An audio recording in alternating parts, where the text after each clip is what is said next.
Pinakamalakas na hari. Credit to the author. 1533-38.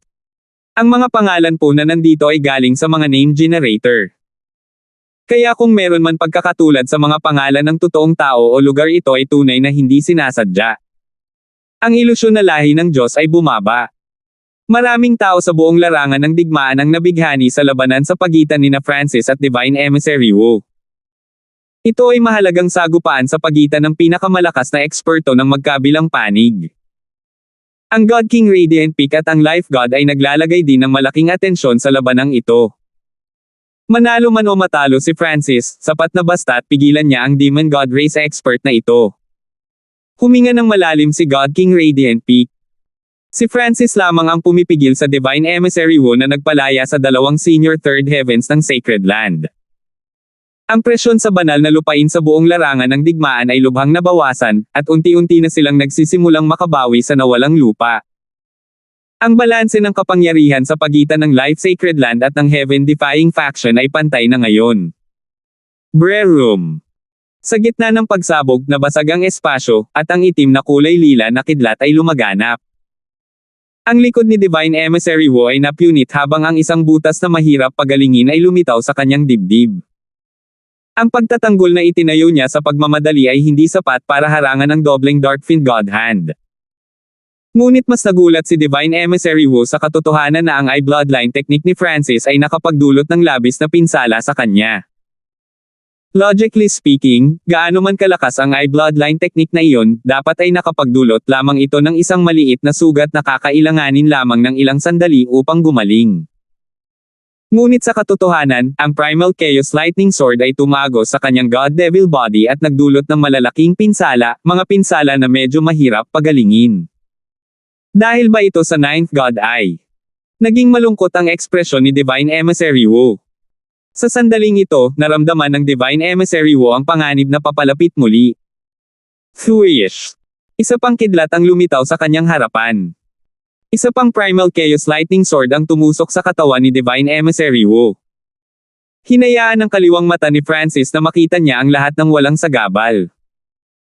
Napansin niya na medyo epektibo ang kanyang eye bloodline technique laban sa God Devil body ni Divine Emissary Wu. Ito ang dahilan kung bakit muli niya itong ginamit. At pagkatapos magdusa sa unang round ng mga pag-atake, ang Divine Emissary Wu ay hindi pa nakaka-recover at nataman muli. Si Divine Emissary Wu ay sumirit sa sakit. Napakatagal na panahon mula noong huli niyang naranasan ang ganoong sakit. Kailangan kong talunin siya sa lalong madaling panahon. Nakatutok si Divine Emissary Wu. Boom! Umalis si Divine Emissary Wu mula sa mga labi ng pagsabog na balot ng nangingibabaw na masamang layunin habang sinisingil niya si Francis. Mukhang epektibo ang Dream God ay laban sa iyo. Bahagyang ngumiti si Francis. Ang Dream God ay umabot na sa God Eye level kanina, at ito ay bumubuti sa iba't ibang aspeto sa lahat ng oras, kung saan si Francis ay nagiging mas may kakayahang gamitin ang mga kakayahan nito. Hanggat ginamit ni Francis ang kanyang Dream God ay para paganahin ang kanyang mga diskarte sa eye bloodline, lahat sila ay malalagay sa origin energy nito. Maaaring ito ang dahilan kung bakit ang mga diskarte sa eye bloodline ni Francis ay nakakagulat na epektibo laban sa God Devil body. Bilang karagdagan, marahil ito ay bahagyang dahil sa kanyang mga pagnanasa. Umaasa siyang magiging epektibo ang kanyang eye bloodline technique laban sa Divine Emissary Wu, at ang pag-asang ito ay naisa sa katuparan hanggat maaari. Thuish. Paatras na bumaril si Francis habang ina-activate ang kanyang kakayahan sa realization. Si Francis ay naging napakahusay sa ilan sa kanyang lower level na eye bloodline technique na agad niyang magagamit ang mga ito gamit ang kanyang kakayahan sa realization. Ang ilan sa mga instant fire eye bloodline technique na ito ay agad na dumating sa katawan ni Divine Emissary Wu. Boom! Bang! Bumagsak!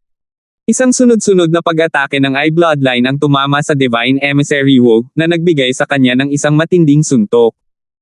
Junior! Ikaw! Naninigas ang mukha ni Divine Emissary Wu. Si Francis ay gumagamit ng mga diskarte sa eye bloodline ng masyadong mabilis at tila hindi masyadong inilalagay ang kanyang isip sa gawain. Habang ginagamit ang mga diskarte sa eye bloodline na ito, nagawa pa niyang mapanatili ang isang itinakdang distansya. Primal Chaos Lightning Sword. Ang kaliwang mata ni Francis ay muling nagpakawala ng isang madilim na kidlat. Sa sandaling pinaputok niya ang Primal Chaos Lightning Sword, ang kanyang kaliwang mata ay nagliwanag din ng isang panaginip na liwanag. Lakas. Dagdagan. Nakatuon si Francis sa Primal Chaos Lightning Sword at pinagsama ang kanyang thought power sa isang pag-iisip. Ang Primal Chaos Lightning Sword ay agad na lumaki, ang kidlat ay naging mas nakakasilaw at ang enerhiya nito ay mas nakakatakot. Boom! Flash!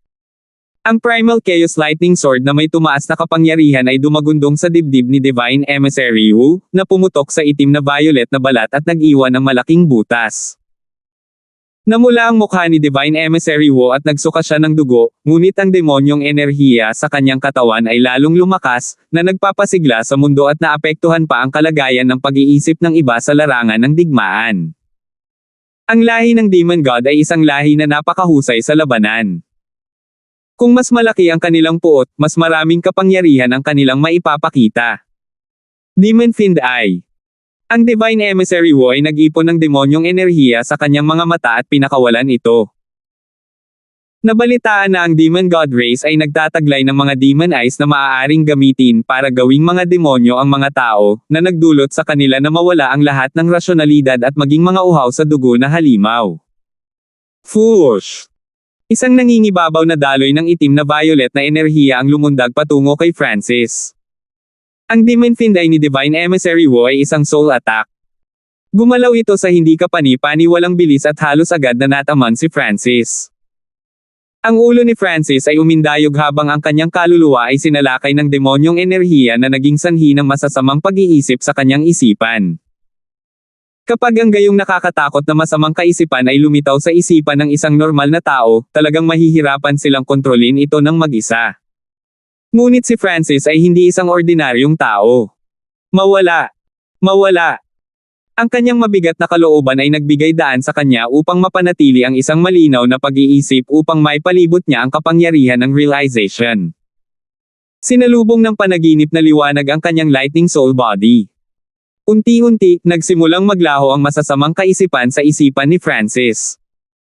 Ang Divine Emissary Wu, nang makitang nagtagumpay ang kanyang pag-atake, ay sumugod kay Francis, ngunit biglang, binuksan ni Francis ang kanyang kalmadong mga mata at tinitigan ng diretso si Divine Emissary Wu. Flame Soul Devil Eye. Isang madilim na pulang eye intent ang agad na bumaril patungo sa Divine Emissary Wu. Ang Flame Soul Devil Eye ay maaaring tumago sa pamamagitan ng mga depekto sa kaluluwa ng isang tao at palawakin ang mga ito, na nakakaapekto sa kanilang mga pandama at mental na kalagayan upang ipahiwatig ang kanilang mga takot. Si Divine Emissary Wu ay isang bihasang eksperto, at agad niyang natukoy kung ano ang ginawa nitong eye bloodline technique. Pinatigas niya ang kanyang isipan at pinigilan ang pagsalakay ng kapangyarihang ito. At dahil ang kanyang kaluluwang katawan at banal na katawan ay iisa, siya ay hindi kapani-pani walang lumalaban sa ganitong uri ng pag-atake. Ngunit ang realization ay maaaring lumikha ng isang maliit na pagbubukas sa kahit na ang pinaka-perpekto ng mga depensa. Habang ginagamit ang realization, nagpadala si Francis ng isang piraso ng eye intent sa katawan ni Divine Emissary Wu. Ang Divine Emissary Wu ay nagsimulang manginig sa buong katawan, at ang galit na enerhiya ng demonyo ay nagsimulang lumabas sa kanyang katawan. Ang Demon God Race ay isang lahi na likas na nagtataglay ng hilig sa kabaliwan. Sinamantala ng eye bloodline technique ni Francis ang puntong ito, na ginulo ang isip at rasyonalidad ni Divine Emissary Wu. Ginamit ni Francis ang pagkakataong ito para maglunsad ng matinding pag-atake kay Divine Emissary Wu. Boom! Bang!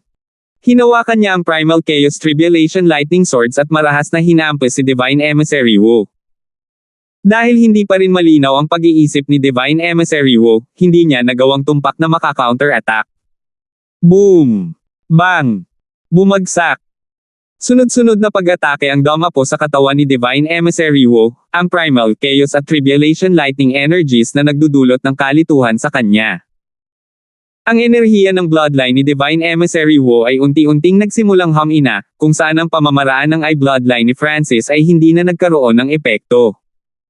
Ngunit sa ngayon, alam na ni Divine Emissary Wu na hindi na siya katapat ni Francis. Thwish! Agad na umatras si Divine Emissary Wu.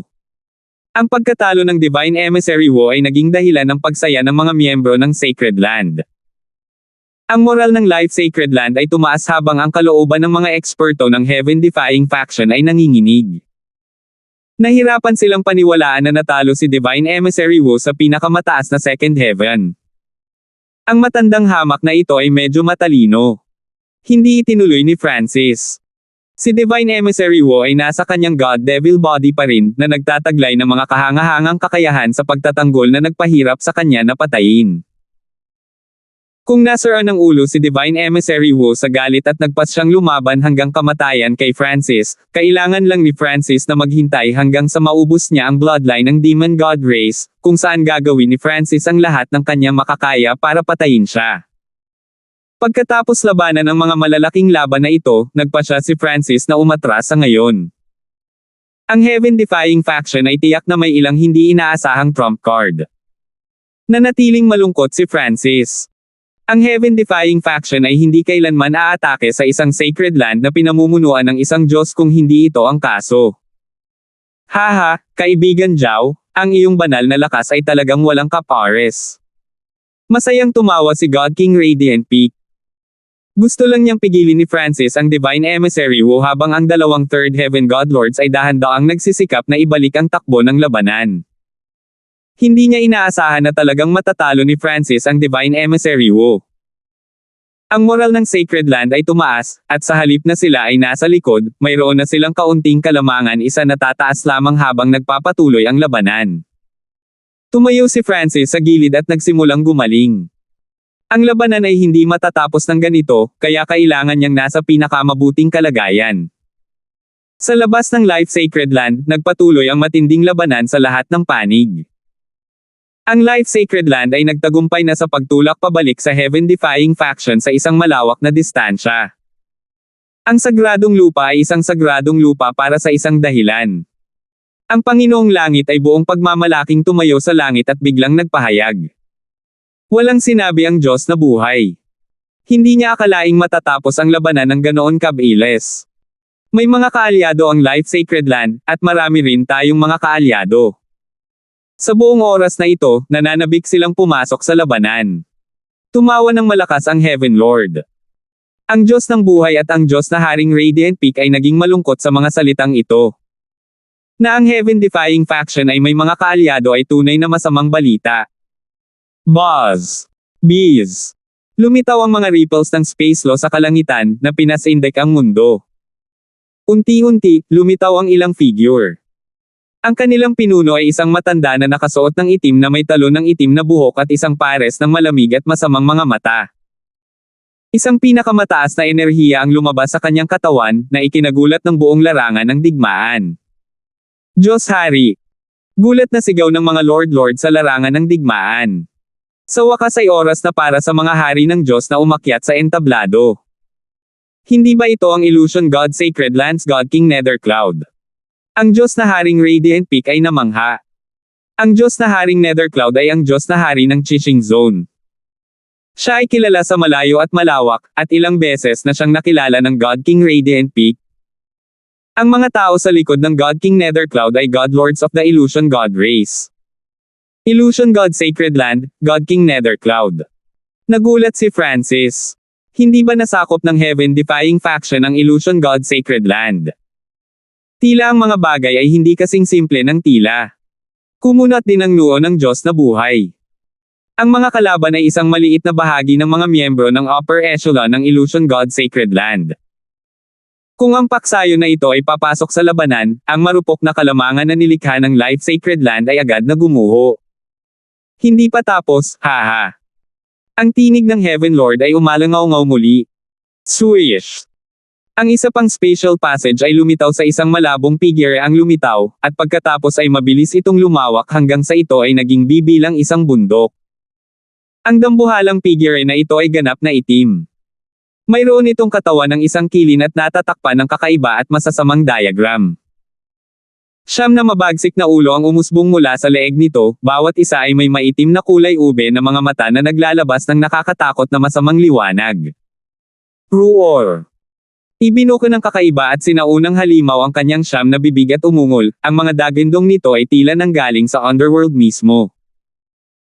Ang siyam na ulo ay hindi normal na matalino, ang kanilang madilim na kulay ube na mga mata ay nakatitig sa iba't ibang bahagi ng larangan ng digmaan at nagliliwanag ng enerhiya na nagdulot ng takot sa lahat ng nakakakita sa kanila. 1534. Ang pagbaba ng God King ng Illusion God Race pati na rin ang mabagsik at nakakatakot na sinaunang hayop ay nanakot sa buong larangan ng digmaan. Maging ang God King Radiant Peak at ang Life God ay napakunot ang kanilang mga kilay sa pag-aalala. Ang sinaunang halimaw na ito, maaari bang isa ang nakatatak sa loob ng Illusion God Sacred Land ang Nightmare Beast King? Nahulaan ng God King Radiant Peak ang background ng sinaunang halimaw na ito, ngunit lalo lang siyang nabahala dahil sa ideya. Ang isang Diyos na si Haring Nethercloud ay sapat na mahirap harapin. Kasama ang Nightmare Beast King, halos imposible silang harapin. Pagdating sa Dream daw, walang alinlangan na nalampasan ng Nightmare Beast King ang Illusion God Race. Gayunpaman, ang Nightmare Beast King ay hindi kailanman handang sumuko, kaya ito ay selyado sa Illusion God Sacred Land. Bakit parang pinaamo ngayon? Ang Nightmare Beast King at God King na si Nethercloud ay malamang na kinokontrol. Ang mga mata ng Diyos ng buhay ay kumikinang. Tama. Nakatutok din ang kaliwang mata ni Francis sa grupo ni God King Nethercloud at sa Nightmare Beast King. Nakikita niya ang mga kakaibang marka ng kaluluwa at mga array ng kaluluwa sa loob ng kanilang mga katawan, kahit na sa loob ng Nightmare Beast King. Marahil sila ay nasa ilalim ng kontrol ng Heaven-defying faction, pinilit na gawin ang utos nito. Ngunit ang Heaven Lord at ang Left Protector ay hindi nagpakita ng anumang senyales ng irregularidad. Nangangahulugan ito na may iba pang mga eksperto na gumagawa ng pagkontrol mula sa loob ng Heaven-defying faction Divine Kingdom. Thuish. Ang Diyos na si Haring Nethercloud ay malungkot na bumantong hininga at pagkatapos ay bumaril sa larangan ng digmaan. Agad namang sumunod ang iba pang miyembro ng Illusion God Race. Whoosh! Whoosh! Whoosh! Nang makita ito, umatras ang mga miyembro ng Sacred Land. Ang mga hari ng Diyos ay mga Panginoon ng Diyos na ikatlong langit, at walang sino man ang nang-ahas na walang ingat na lumaban sa gayong mga eksperto. Boom! Bang! Isang kataas-taasang banal na kapangyarihan ang dumagundong. Habang gumuho ang lupa, ilang libong tao ang agad na napatay habang ang lahat ng nahuli sa blast zone ay nag-vaporize. Nang sumalakay ang isang hari ng Diyos, ang mga miyembro ng sagradong lupain ay walang kapangyarihan at maaari lamang patayin. Kamahalan, maaari lamang tayong umatras at magdepensa ngayon. Napangiwi si God King Radiant Peak at tumingin sa Diyos ng buhay para sa mga utos. Ang biglaang paglitaw ng Illusion God Race at ng Nightmare Beast King ay higit na lumampas sa kakayahan ng Sacred Land na kontrahin. Maliban kung ang Diyos Haring Radiant Peak at ang Diyos ng buhay mismo ay kumilos, hindi sila makakalaban. Walang nagmamadali. Isang kaibigan ko ang dumarating, mahinahong sagot ng Diyos ng buhay. Maliban kung ito ay talagang kinakailangan, ang Life Sacred Land ay hindi kailanman atres. Ang God King Radiant Peak ay mukhang natuwa. Ang sinumang matatawag na kaibigan ng Diyos ng buhay ay walang alinlangan na nagtataglay ng napakalaking lakas. Thuish.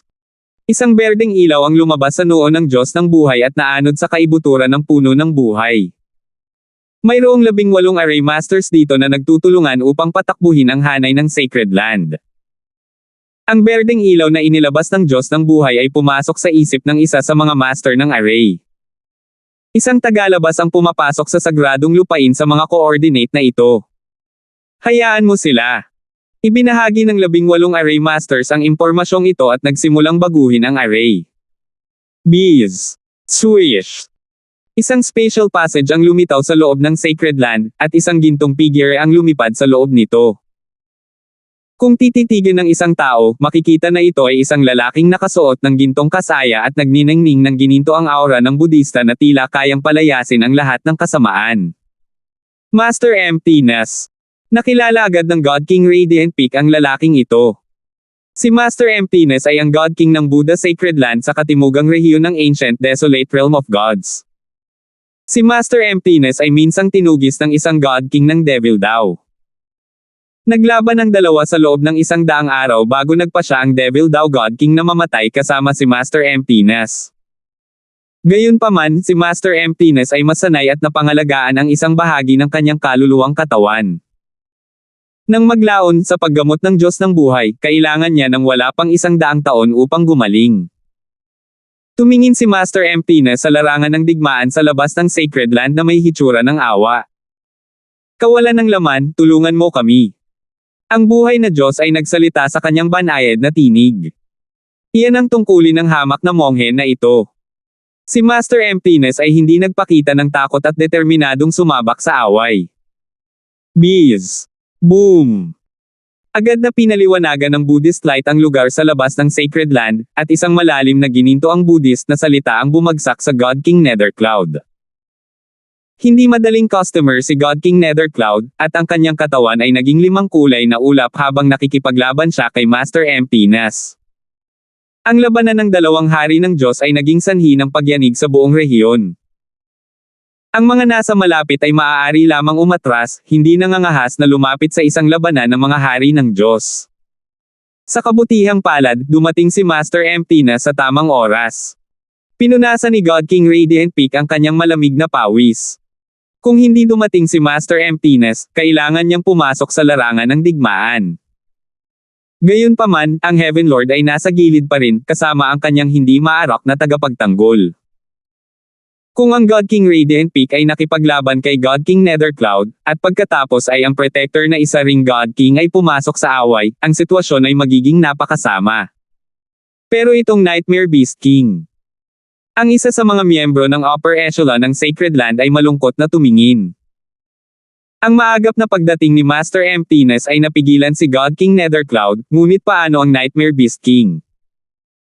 Ang paglilinang ng Nightmare Beast King ay napakalapit sa antas ng Hari ng Diyos, at ang mga kakayahan nito sa Dream Daw at napakalawak na saklaw ng pag-atake ay naging napakahirap na harapin. Roar!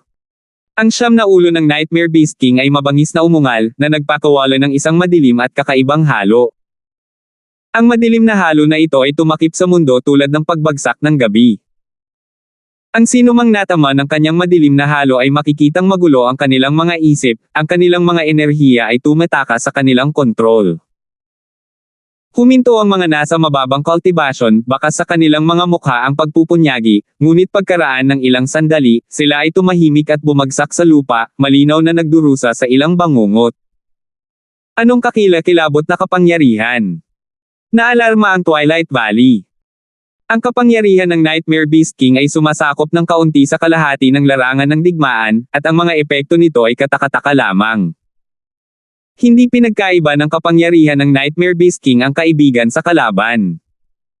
Ang mga miyembro ng Heaven-defying faction ay nagdusa din sa mga epekto nito.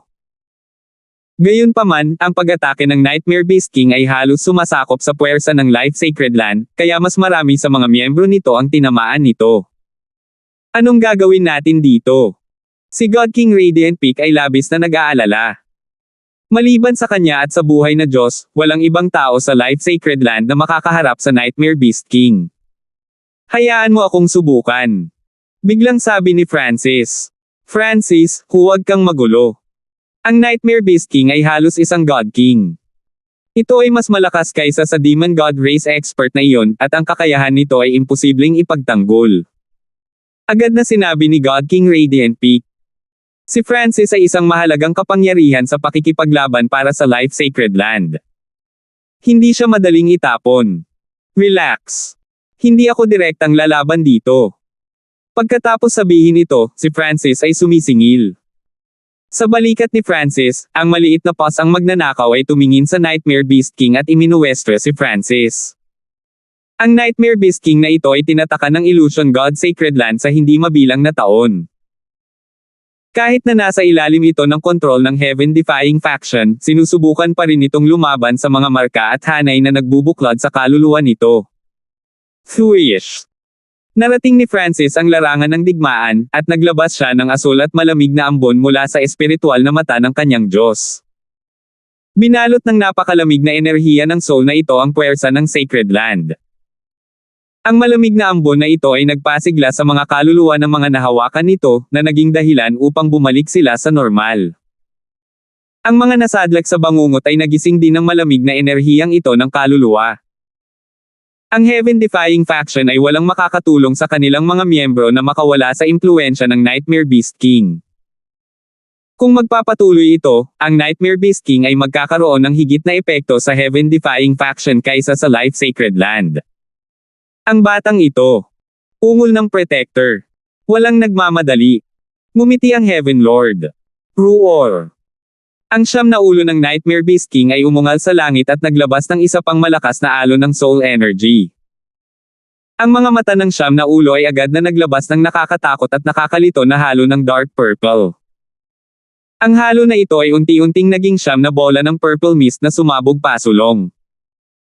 Ito ay isang kakayahan ng Nightmare Beast King, ang Thousand Devil Nightmare.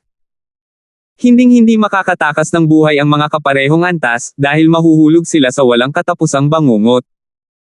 Lahat ng nangyayari sa kanilang bangungot ay makakaapekto pa sa kanilang katawan sa katotohanan. Sumimangot si God King Radiant Peak. Ang kakayahan ng Nightmare Beast King ay maaaring gawing katotohanan ang mga pangarap. Kung ano ang nangyari sa isang panaginip ay makikita sa katotohanan. Whoosh! Whoosh! Isang maitim na bola ng ambon ang lumipad pasulong sa bilis na halos imposibleng mag-react. Sa isang tiyak na bahagi ng larangan ng digmaan, naramdaman ng ikalawang langit na Diyos na Panginoon na ang lilang bola ng ambon na ito ay papalapit at agad na sinubukang umatras, ngunit ang bola ng ambon ay marahas na hinabol siya, at hindi siya makawala. Swish! Pumasok ang ambon sa isip ng ikalawang langit na Diyos Panginoon. Ang ikalawang langit na Panginoong Diyos ay agad na nasadlak sa Thousand Devil Nightmare. Ang kanyang katawan sa katotohanan ay ganap na huminto. Samantala, ang iba pang mga bola ng ambon ay lumipad sa kabilang larangan ng digmaan, na naging dahilan upang ang kanilang nataman ay mahulog sa Thousand Devil Nightmare. Ito ay medyo katulad ng aking intrusive dream. Baka masira ko itong Thousand Devil Nightmare. Nagulat si Francis, at nag-activate ang kaliwang mata niya. Habang ipinapaikot niya ang kanyang enerhiya sa Dream Origin, ang kanyang kaliwang mata ay pumutok na may nakasisilaw na halo ng panaginip na liwanag at nagsimulang maglabas ng hindi maipaliwanag na paghila. Saan man tumingin si Francis, ang kanyang kaliwang mata ay hihilahin sa isip ng lahat ng nabubuhay na nilalang. Ang mga kaaway na iyon na may parehong antas ng soul intent ay karaniwang walang kakayahan na labanan ang kakayahan sa pangarap na ito, ngunit ang saklaw ng intrusive dream ni Francis sa pagkakataong ito ay masyadong malaki. Sinakop nito ang hindi bababa sa 100,000 tao, kaya hamina din ang hatek na ginawa ng intrusive dream. Kailangan lang ng isang ordinaryong Second Heaven Godlord na iwasang tumingin sa kaliwang mata ni Francis para halos pigilan ang kakayahang ito. Siyempre, hindi ito ginagawa ni Francis para patayin ang mga mababang antas na kalaban, kundi para iligtas ang mga Godlords ng kanyang sariling panig na nahulog sa Thousand Devil Nightmare. Pagkatapos ng lahat, ang pagdating ng Illusion God Race ay naging sanhi ng unti-unting pagkawala ng Life Sacred Land. Kung ang mga Panginoong Diyos na ito ay mawawala, ang buhay na sagradong lupain ay magderones ng isang mapang wasak na dagok. Bumalik sa labas ng mundo, ilang daang miyembro ng kalaban ang biglang sumabog, at ang Sacred Land Godlords na nasadlak sa Thousand Devil Nightmare ay biglang nagising. Mapanghimasok na panaginip. Unang itinuon ni Francis ang kanyang kaliwang mata sa ilan sa mga Godlords na nahulog sa Thousand Devil Nightmare. Ang mga taong ito ay nananaginip na, kaya wala silang kakayahang lumaban at agad silang nadala sa dimensyon ng pangarap ni Francis. Siyempre, may ilang tao din na hindi pinupuntirya ni Francis ngunit hindi nila kayang labanan ang kanyang kapangyarihan, kaya nauwi pa rin sila sa Dream Dimension. Ilang daang tao ang lumitaw sa dimensyon ng pangarap. Pinatay ni Francis ang lahat ng miyembro ng kaaway at pinaalis ang lahat ng miyembro ng kanyang sariling panig. Ang natira na lang ay ang 4 na miyembro sa Thousand Devil Nightmare. Ang mga taong ito ay nakatayong hindi gumagalaw, nanginginig ang kanilang mga katawan at baka sa kanilang mga mukha ang takot, gulat, o kalungkutan. Hehe. Eto, batas ang salita ko. Bahagyang ngumiti si Francis. Kahit na ang mga taong ito ay nasa Thousand Devil Nightmare pa rin, sila ay nasa Dream Dimension din ni Francis. Ito ay mahalagang panaginip sa loob ng isang panaginip. Gising na. Tumawag si Francis. Kaya, ito ay naging totoo. Nagising ang 4 na tao sa dream dimension ni Francis mula sa kanilang bangungot. Anong nangyayari? Ang mga taong ito ay natakot at nalito. Tila totoo ang iba't ibang bangungot na kanilang naranasan ngayon. Si Francis ay masyadong tamad na magpaliwanag, at pinalayas niya ang mga taong ito sa kanyang dream dimension. Bumalik sa labas ng mundo, ilang daang miyembro ng kalaban ang biglang sumabog, at ang Sacred Land Godlords na nasadlak sa Thousand Devil Nightmare ay biglang nagising. Ang tanawing ito ay nakakuha ng atensyon ng maraming tao, at ang mga miyembro ng upper echelon ng puwersa ng kaaway ay nagpalitan ng mga tingin ng pagkabalisa. Ito ay Dream Daw Energy. Hindi ko akalain na kayang makipaglaban ni Francis sa Nightmare Beast King pagdating sa Dream Daw. Namangha at nagulat si God King Radiant Peak. Sa di kalayuan, ang 9 na ulo ng Nightmare Beast King ay nakatitig kay Francis sa pagkalito at puot. 1535 Sining ng Shaman. Matapos iligtas ang 4 na Godlords of the Sacred Land mula sa Thousand Devil Nightmare, agad na tumungo si Francis sa ibang lugar. Muli niyang ginamit ang intrusive dream na humihila ng halos 1,000 tao sa kanyang dream dimension. Gaya ng dati, pinawi ni Francis ang kanyang mga kaaway at pinaalis sa panaginip ang mga nagising na miyembro ng kanyang sariling panig. Ang tanging natitira sa dream dimension ay ang mga dumaranas ng Thousand Devil Nightmare. Baliin ang pangarap. Sa sobrang lakas ng pag-iisip, agad na winasak ni Francis ang kanilang mga bangungot at iniligtas sila. Ngayon lang ang bangungot na iyon. Anong nangyari? Nang magising ang mga taong ito, basang-basa ang katawan nila sa malamig na pawis at nanginginig pa. Ang mga nakakakilabot na eksenang naranasan nila ngayon ay tila hindi kapani-paniwalang totoo. Para silang nakakulong habang pinahihirapan ang kanilang isipan. Sa sandaling itinaboy ni Francis ang mga taong ito palabas sa kanyang dream dimension, nasira ang kakilakilabot na kakayahan ng Nightmare Beast King. Hindi ko akalain na si Francis ay magkakaroon ng napakalakas na enerhiya ng Dream Daw. Medyo nasasabik si God King Radiant Peak. Marahil ito ang nasasakupan ng kanyang 9th God Eye, nagsalita ang Diyos ng buhay sa kanyang malambot at malayong boses.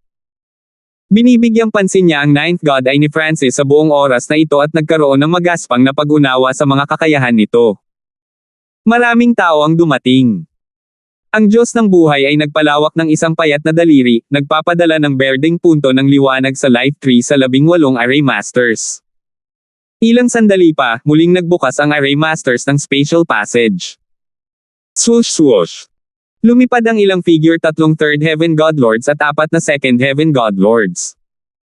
Pakiusap, tulungan mo kami, magiliw na sabi ng Diyos ng buhay. Ang mga taong ito ay agad na pumasok sa larangan ng digmaan. Mabuti. Nagsisimula ng maging matatag ang sitwasyon. Atin na ang tagumpay. Ang God King Radiant Peak ay nagbigay ng nakakagaan ng ngiti. Nagawa ng Life Sacred Land ang mga relasyon sa napakaraming tao dahil nagamot nito ang matinding pinsala at karamdaman ng hindi mabilang na tao. Sa paglipas ng panahon, ang Life Sacred Land ay lalakas at lalakas. Kapag lumipas na ang sapat na oras, hindi na mahalaga kung gaano pa karaming tao ang ipinadala ng heaven-defying faction. Ang apoy ng digmaan ay patuloy na umaalingaw-ngaw sa paligid ng Life Sacred Land. Matapos iwaksi ang kakayahan ng Nightmare Beast King, naghanda si Francis na bumalik sa larangan ng digmaan para pumatay ng mas maraming eksperto sa kaaway. Ngunit sa sandaling ito, nakaramdam siya ng matinding puot. Bangungot na Beast King. Nagulat si Francis. Sa di kalayuan, ang 9 na ulo ng Nightmare Beast King ay lahat nakatitig sa kanya, ang madilim na lilang mga mata ay naglalabas ng nakakatakot na lamig. Bata, ang iyong mga kakayahan sa pangarap na daw ay mukhang hindi ganoon kalala. Isang nakakatakot na sitsit ang lumabas mula sa 9 na ulo. Ang iba't ibang pitch ng 9 na ulo ay nagkapatong-patong upang lumikha ng nakakataas na boses. Kainin mo siya. Kunin mo ang kanyang kapangyarihan. Hayaan siyang maranasan ang pinaka-nakakatakot na bangungot sa mundo. Ang ilan sa mga pinuno ay nagpahayag ng kanilang sariling mga opinyon. Thwish. Biglang, ang bulubunduking anyo ng Nightmare Beast King ay naging isang madilim na bola ng liwanag at sumabog patungo kay Francis. Ay hindi. Napaatras si Francis sa alarma. Ang Nightmare Beast King ay halos isang God King sa mga tuntunin ng cultivation, at ang Dream Daw energy na ginamit nito ay napakalakas. Ito ay karaniwang hindi magagapi sa Third Heavens. Kakrak. Habang lumipad pasulong ang Nightmare Beast King, sinira nito ang after image ni Francis. Kasabay nito, isang madilim na lilang fog ang tumaas mula sa katawan nito at kumalat sa larangan ng digmaan. Ang madilim na fog na ito ay ang Nightmare Beast King's Nightmare Mist. Ang sinumang makalapit sa Nightmare Beast King ay magdurusa sa epekto ng ambon na ito, at kung ang isa ay magtatagal sa loob nito, kahit na ang mga may mabigat na soul intent ay mahihirapang mabuhay. Scram! Habang umaatres si Francis, ibinaba niya ang isang braso, inihagis ang isang napakalaking Primal Chaos Tribulation Lightning Sword. Boom! Bang! Ang Nightmare Beast King ay napakalaki para makaiwas, at ang Primal Chaos Tribulation Lightning Sword ay tumusok sa katawan nito. Ngunit sa sandaling ito, ang Nightmare Beast King ay nagsimulang magpakita ng madilim na halo. Ang enerhiya na nagmumula dito ay tumagos sa nakapalibot na 100,000 li o higit pang espasyo. Sa loob ng rehiyong ito, ang aura ng Nightmare Beast King ay sumailalim sa napakalaking pagbabago. Ang 9 na ulo ay biglang nagpahaba ng kanilang mga leeg at nilamon ang Primal Chaos Tribulation Lightning Sword hanggang sa walang natira. Iyon ay enerhiya ng Dream Daw. Naningkit ang mga mata ni Francis. Pinagsama lang ng Nightmare Beast King ang sarili nitong Dream Dimension sa nakapalibot na espasyo. Sa loob ng Dream Dimension, ang lakas nito ay na-boost, na nagbibigay daan dito na madaling sirain ang Primal Chaos Tribulation Lightning Sword, kahit nakainin ito habang may kaunting epekto. Anak, mamatay ka na lang. Ang 9 na ulo ng Nightmare Beast King ay napaungol sa langit, na nagpakawala ng napakalaking soul daw na enerhiya sa paligid. Ang nakakatakot na ilusyon ay nagmula sa mga mata ng mga ulo, unti-unting nagsasama-sama sa 9 na bola ng ambon na bumaril pasulong. Ginamit na naman ng Nightmare Beast King ang Thousand Devil Nightmare nito. At sa pagkakataong ito, lahat ng 9 na bola ng ambon ay nakatarget kay Francis. Whoosh! Whoosh! Whoosh! Ang 9 na bola ng ambon ay diretsyong lumipad kay Francis. Hindi maganda. Nasa panganib si Francis. Sumikip ang mukha ni God King Radiant Peak. Kahit na ang mga kapareho ng antas ng Nightmare Beast King ay itinuring ang kanyang mga kakayahan sa Dream Daw na may matinding pangamba. Kung ang 9,000 Devil Nightmares ay itatama lahat sa iisang tao, maging si Francis at ang kanyang kakayahan sa Dream Daw ay magiging walang kapangyarihan. Pagkatapos ng lahat, ang cultivation at soul intent ni Francis ay parehong kulang kumpara sa Nightmare Beast King. Bilasan mo at palakasin mo siya. Utos ng God King Radiant Peak. Nakita ni Francis na 9 na bola ng ambon ang lumilipad patungo sa kanya. Ang kanyang mukha ay naging sobrang solemn na. Hindi niya alam kung kayang harangin ng kanyang intrusive dream ang pag-ataking ito. Kung mabibigo siyang harangan ito, mahuhulog siya sa Thousand Devil Nightmare kung saan siya ay magiging isang tupa na naghihintay na katayin. Kaya, hindi sumugal si Francis sa intrusive dream. Pangarap. Ang kaliwang mata ni Francis ay kumislap ng parang panaginip na liwanag nang magsimula itong lumiko, na nagbuga ng parang panaginip na ambon. Sa isang iglap, ang mundo para sa higit sa 100,000 li sa paligid ng Francis ay ipininta sa panaginip na mga kulay. Itinuon niya ang kanyang thinking power sa kanyang harapan. Ang 9 na bola ng ambon ay agad na bumagal sa ilalim ng mga epekto ng kakaibang enerhiya na ito, ang kanilang kapangyarihan ay malinaw na hamina. Patayin. Inilipat ni Francis ang kanyang kapangyarihan sa pag-iisip. Whoosh! Ang bola ng ambon sa pinakaharap ay nagsimulang masira mula sa harap hanggang sa likod.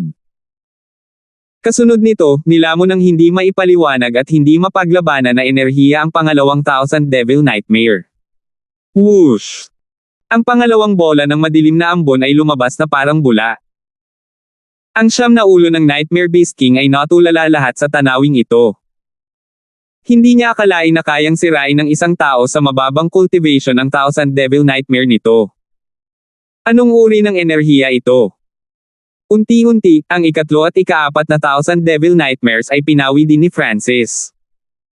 Ngunit sa puntong iyon, ang natitirang 5 ay umabot sa kanya. Pagkatapos ng lahat, habang ginagamit ni Francis ang dreamification, ang mga pag-ataking ito ay palapit pa rin ng palapit. Sa ngayon, wala nang oras para umiwas. Pagpapalawak ng dimensyon ng pangarap. Ang kaliwang mata ni Francis ay nagsimulang lumiko. Sa sandaling ito, bigla niyang naalala kung paano inilabas ng Nightmare Beast King ang dream dimension nito at pinagsama ito sa mundo, kaya pinalakas ang sarili nito para masira nito ang kanyang Primal Chaos Tribulation Lightning Sword. Kung kayang gawin ng Nightmare Beast King, kaya rin niya. Bees.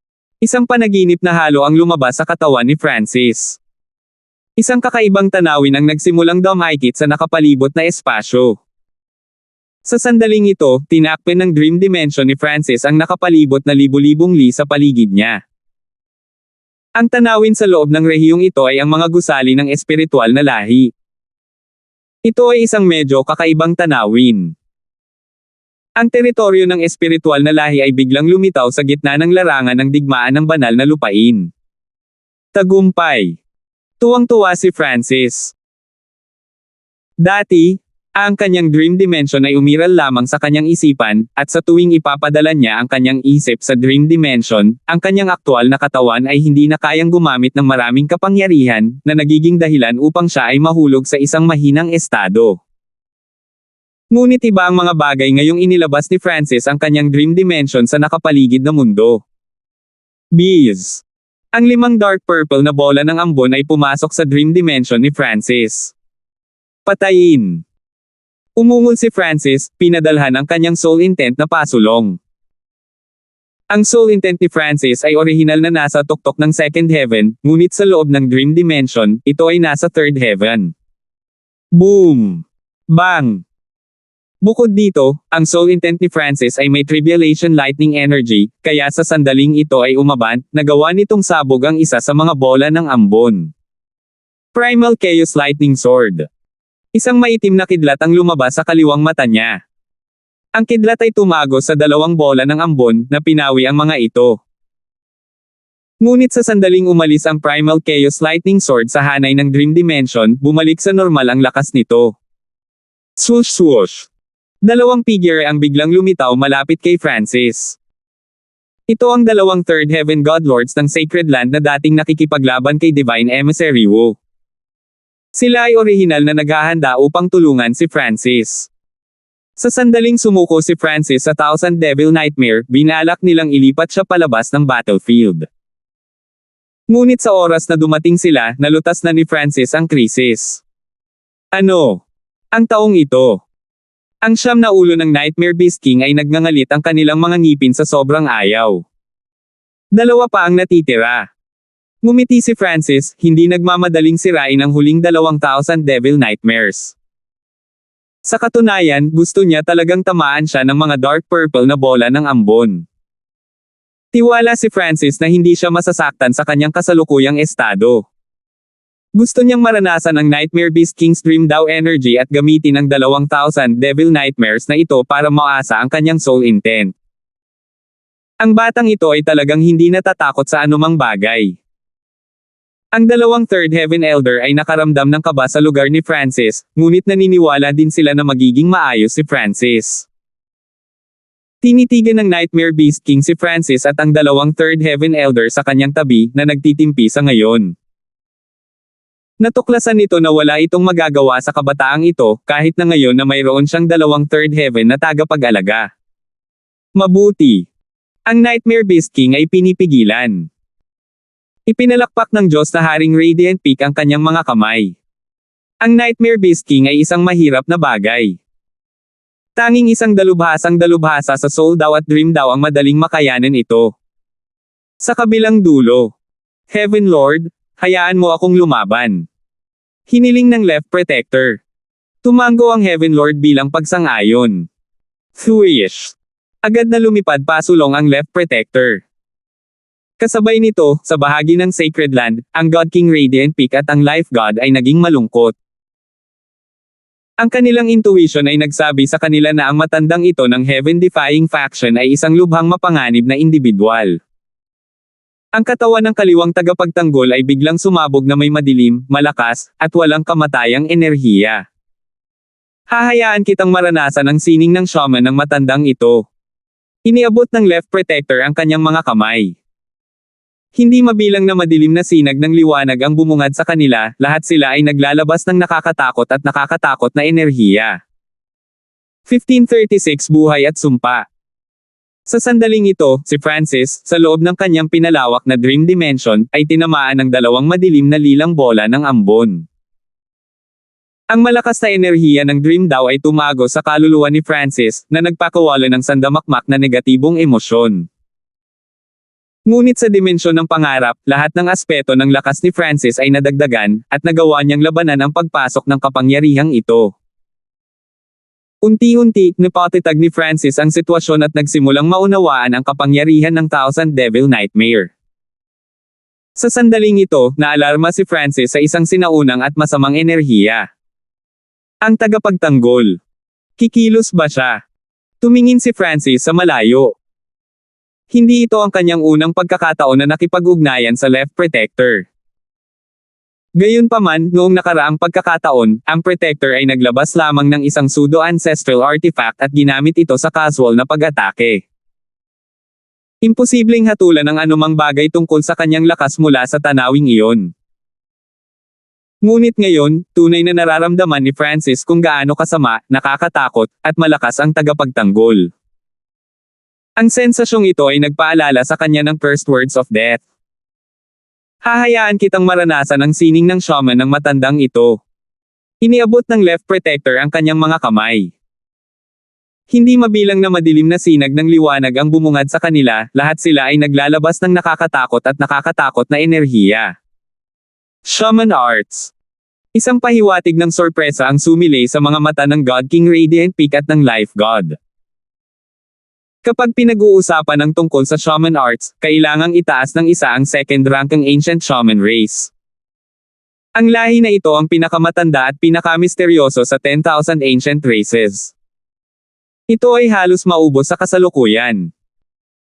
Ang kanilang iba't ibang mga sumpa at mga sining ng shaman ay isang bagay na kahit ang numero unong sinaunang lahi ay kinatatakutan. Blood Spirit Shaman Gu Art.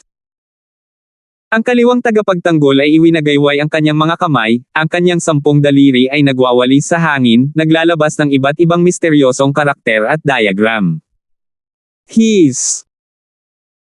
Itim na sinag ng enerhiya ang namumuo sa likod ng left protector, at ang isang tao ay maaaring malabo na makita ang isang figure na nakasuot ng itim na balabal sa loob ng mga sinag ng enerhiya na ito. Ang figurang ito ay may mukha ng itim na kawalan, at itinulak nito ang 2 kulubot at tuyo na kuko. Biglang lumitaw ang isang madilim na pulang ilaw sa itim na masa ng enerhiya na iyon. Tumilapon ito at unti-unting nawala sa paligid. Bagamat maraming miyembro sa larangan ng digmaan ang nadama na may mali, hindi nila alam kung ano ang dapat nilang bantayan. Nawala. Itinulak ni Francis ang kanyang kaliwang mata sa mga limitasyon nito. Unti-unti, hindi mabilang na madilim na pulang sinag ng liwanag ang lumitaw sa kanyang paningin. Kung titingnan niyang mabuti, ang madilim na pulang linyang ito ay tila mga insektong tumutulo ng dugo. Sa loob ng kanyang dream dimension, si Francis ay hindi masyadong nag-aalala, ngunit ang ibang mga tao sa larangan ng digmaan na hindi nakikita ang mga bagay na ito ay malamang na maliit ang pagkakataong mabuhay. Woo! Ang mga madilim na pulang linyang ito ay nagsimulang maghanap ng mga kaaway sa ilalim ng kontrol ng tagapagtanggol. Manem. Isang Diyos na Panginoon ang biglang nakaramdam ng malamig na pilak na enerhiya na tumago sa kanyang laman. Ilang sandali pa, naramdaman niyang bumulusok ang kanyang sigla, nanunuyo ang kanyang dugo. Sa maingat na pakiramdam, natuklasan niya na ang kanyang katawan ay sinalakay ng madilim na pulang linya. Anong nangyayari? Maraming takot na hiyawan ang umalangaw-ngaw sa buong larangan ng digmaan. Napakalakas ng sining ng shaman. Ang God King Radiant Peak ay may makapangyarihang divine sense at partikular na sensitibo pagdating sa laman at sigla. Natural na masasabi niya kung ano ang nangyayari. Sa puntong ito, napilitan siyang kumilos. Mag-ingat ka. Ang buhay na binalaan ng Diyos. Malinaw na ang Heaven-defying Factions Protector ay malalim na nagsaliksik sa mga sining ng shaman at mga sumpa ng lahing shaman. Ang pinakapangunahing punto pagdating sa pakikipaglaban sa kanya ay hindi siya maaaring walang ingat na papatayin. Kung magtatayo siya ng First Words of Death, ang napakalakas na handog ay lilikha ng sumpa na kahit ang buhay na Diyos ay mahihirapang sirain. Ngunit ito ay hindi tulad ng walang magagawa tungkol sa First Words of Death. Halimbawa, maaari siyang mahuli ng buhay o patayin gamit ang isang alagang hayop o mababang antas na magsasaka. Marami sa mga miyembro ng Life Sacred Land ang biglang nakakita ng mga abnormalidad sa kanilang mga katawan.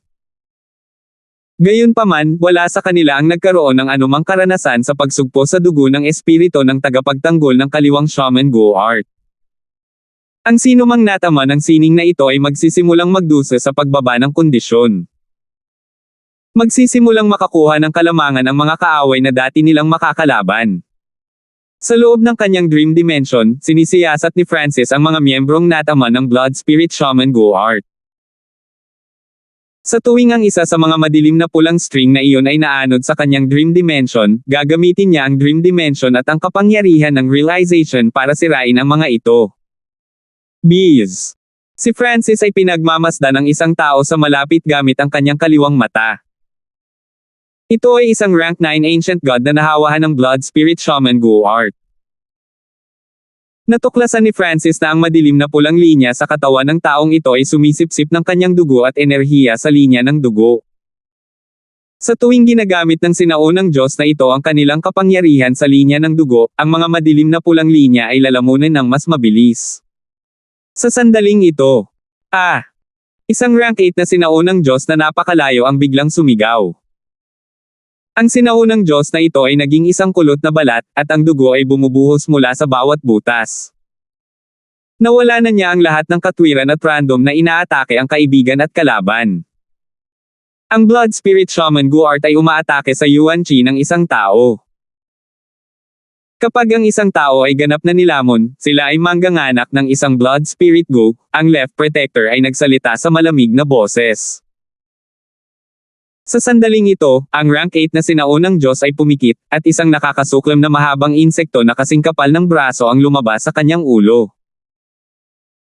Ang napakalaking pulang insekto na ito ay tumutulo ng dugo, at sa sandaling ito ay lumitaw, ito ay bumaril patungo sa isang kalapit na babaeng nakasuot ng berde sa isang madugong bahid ng liwanag.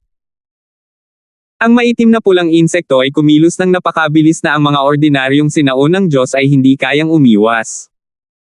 Ang babaeng nakasuot ng berdeng damit ay nanginginig sa takot, ang kanyang mukha ay namutla. Ngunit sa sandaling ito, thwish! Isang madilim na berdeng sinag ng liwanag ang tumago sa insekto. Ang sigla ng insekto ay mabilis na naubos, at ang tuyong balat nito ay nahulog sa lupa. Hindi makatao. Ang gumamit ng gayong masamang sining ng shaman. Napaungol si God King Radiant Peak. Pinagdikit niya ang kanyang mga kamay, naglabas ng madilim na berdeng halo. Pinagmulan ng buhay. Habang kumakalat palabas ang madilim na berdeng halo ng God King Radiant Peak, nagsimulang magsama-sama ang mga malakristal na berdeng punto ng liwanag sa loob nito. Ang mga berdeng punto ng liwanag na ito ay nagsimulang magwiwisik ng higit pang mga berdeng punto ng liwanag sa buong mundo. Ang Left Protector ay naging malungkot. Labis siyang na-curious na makita kung paano hahawakan ng God King Radiant Peak ang kanyang sining. Whoosh! Whoosh! Sa ilalim ng kontrol ng God King Radiant Peak, ang mga berdeng tuldok ng liwanag na ito ay lumipad sa katawan ng mga nahawahan ng Blood Spirit Shaman Go'art. Kaya iyon ang nangyayari. Nagulat si Francis. Ang mga madilim na pulang linyang iyon ay nasiyahan sa paglamon ng sigla at dugo. Ang mga berdeng ilaw na ito ay puno ng sigla. Sa sandaling makapasok sila sa mga katawan ng mga nahawahan, agad silang kakainin ng mga madilim na pulang linyang iyon. Ngunit ang pagkuha ng labis ng sabay-sabay ay naging isang masamang bagay. Bang! Ang bawat madilim na pulang linya na kumonsumo ng berdeng punto ng liwanag ay sumabog. Samantala, ang bloodline energy at life energy ay naiwan sa loob ng katawan ng infected para dahan-dahan nilang ma-absorb, na nagpapahintulot sa kanila na gumaling at gumaling. Siyempre, patungkol sa napakalakas na blood spirit guna iyon, ang God King Radiant Peak ay personal na magpapadala ng mga berdeng tuldok ng liwanag upang agawin ang kanilang buhay at paksain sila. Ang mga mahuhusay sa batas ng buhay ay hindi lamang makapagliligtas ng mga buhay ngunit maaagaw din sila. Hindi napigilan ni Francis ang tumango. Ang pagkaunawa ni God King Radiant Peak sa life loss at ang kanyang minutong kontrol sa mga ito ay talagang karapat-dapat sa paghanga. Hayaan mong padalhan kita ng Reg Along pasasalamat. Nanlamig ang mukha ni God King Radiant Peak. Buzz. Bees. Ang kanyang mga mata ay kumikinang sa malakristal na berdeng mga ilaw at nagsimulang umahan ng walang hanggan na enerhiya ng buhay. Sa pag-ikot ng kanyang life flow, nabuo ng Diyos King Radiant Peak ang isang madilim na berdeng buto na kasing laki ng palad ng tao sa pagitan ng kanyang mga mata. Ang madilim na berdeng buto na ito ay naglabas ng malakas na enerhiya ng buhay, ngunit sa ilang kadahilanan, ang pagtingin dito ay nagdulot ng pangamba. Swish! Ang maitim na berdeng buto ay itinapon sa likurang linya ng Heaven-defying faction. Saan man pumunta ang binhi, ito ay nagtanggal ng buhay. Bago pa man ito tumama sa lupa ay nagsimula na itong umusbong at tumubo. Sa oras na ito ay lumapag, ito ay naging isang makapal na madilim na berdeng baging na higit sa 1,000 talampakan ang haba. Woo! Boom! Boom! Ang maitim na berdeng baging ay namilipit at humampas, mabilis na sinakop ang ilang dosenang miyembro ng Heaven-defying faction. Ang mga taong ito ay mabilis na naging walang iba kundi mga puting buto. Samantala, ang madilim na berdeng baging ay patuloy na humahaba at lumapot. Ilang segundo ang lumipas, ilang daang baging ang lumitaw, nagliligpit at pinupunasan ang buhay ng anumang mahawakan nila. Fush! Ang mga malademonyong baging na ito ay patuloy na tumubo ng walang humpay, at makalipas ang ilang sandali, nilamon na nila ang higit sa kalahati ng larangan ng digmaan, ang mga halimaw ng baging ay kinakatay ang anumang mahawakan nila. Ang mga malademonyong baging na ito ay nagtataglay ng abnormal na matibay na sigla at pambihirang uhaw sa dugo at marahas. Ang kanilang paligid, sa kabilang banda, ay puno ng puting buto at baho ng kamatayan. Tulad ng inaasahan, ang isang pangkat na matatawag na banal na lupain ay hindi maaaring maging simple. Nagulat si Francis. Sa langit. Malamig na bumantong hininga ang left protector. Sa kanyang palad, ang madilim na sinag ng enerhiya at mga sinaunang karakter ay nagsimulang lumipat sa paligid. Sumpa ng pagkabulok. Tawag ng left protector sa garalgal niyang boses. Isang maitim na abuhing ambon ang tumalsik mula sa kanyang kamay, na tila isang pangit at nakakadiri na nilalang. Kakrak! Dama po ang madilim na kulay abon na ambon sa isa sa mga puno ng demonyo. Ang maitim na berdeng baging ay agad na nagsimulang mamilipit at umuungol na parang nasa matinding sakit. Ang ibabaw ng baging ay nagsimulang maging pusa na bumubulusok sa lupa. Kaboom! Ang nabubulok na epektong ito ay mabilis na kumalat sa kabuuan ng demonyong baging, na nagiging mabahong nana ang lahat ng maraming sanga nito. Sa tanawing ito, nanginginig sa takot ang lahat ng tao sa larangan ng digmaan. Ang labanan ng dalawang hari ng Diyos ay talagang sobrang nakakatakot. Maging si Francis ay medyo namangha, kahit na medyo nabighani sa tanawing ito. Siyempre, hindi niya nakalimutan na may iba pa siyang dapat gawin. Sa sandaling ito, naiintindihan niya ang enerhiya ng Dream Dawn ng Nightmare Beast King na nasa loob ng Thousand Devil Nightmare. Kasabay nito, unti-unti ding binawi ni Francis ang kanyang Dream Dimension, na nagpapahintulot sa kapangyarihan ng Thousand Devil Nightmare na tumaas upang lalo nitong mapag-alitan ang kaluluwa ni Francis. Ang kanyang soul intent ay kaka-rating lamang sa Peak Second Heaven. Sa pamamagitan ng tempering na ito, naging napaka-stabilized. Sa kalaunan, ganap na inalis ni Francis ang Dream Dimension. Ang pagpapanatili ng Dream Dimension ay kumonsumo ng napakaraming enerhiya ng Dream Origin at Thought Power. Bukod pa riyan, nakagamit na si Francis ng maraming Dream Eye Bloodline techniques.